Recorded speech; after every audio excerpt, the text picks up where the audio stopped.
Bien sûr, c'est un manga du Jump, donc baston démesuré. Amitié, respect.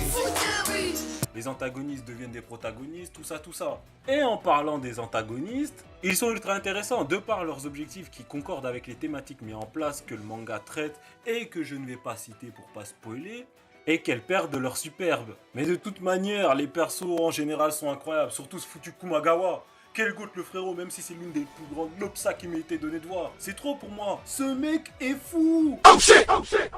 Sa rivalité, Sage, son antagoniste avec Medaka est fabuleux jusqu'à la fin. L'une des plus grandes rivalités que j'ai pu voir. On sait ce qui va se passer, mais on ne peut que s'amuser de les voir cravacher ardemment pour surpasser tous les deux. Bon, petit aparté que j'ai repris de mon ami Mara TV, voilà sa chaîne, hein, qui n'est autre que le point Tech Tech. Ça va balancer des infos inutiles, mais toujours bonnes à savoir.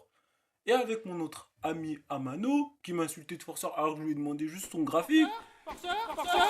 Vous ne saurez même pas dans quel contexte il me l'a dit parce que vous n'avez pas besoin de le savoir. C'est compris?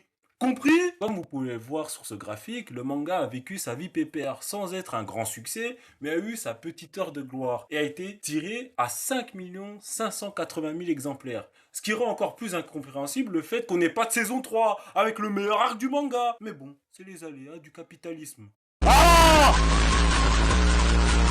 Bon, comme vous le savez normalement, si vous êtes un peu grand, vous savez que dans la vie, tout n'est pas blanc, tout n'est pas noir. Donc l'un de ses défauts où je vais en venir, c'est les dessins. Le dessin n'est pas le point fort du manga. Il est pas moche, hein, mais il n'est pas l'un des plus mémorables parmi les mangas que j'ai pu voir. Il reste néanmoins très efficace. Le découpage aussi, les effets de certaines planches, bordel, tu pètes un plomb. Mon seul point noir, c'est le fait que le dessinateur met les yeux devant les cheveux. Oh my god!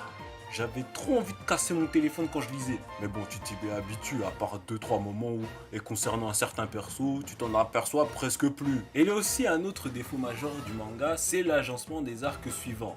Celui des prétendantes et celui des Shiranui. Ils ont agencé ces arcs tels qu'on dirait des rajouts alors qu'ils sont essentiels au développement des persos et de l'intrigue. Sans eux, on aurait d'immenses trous dans l'histoire.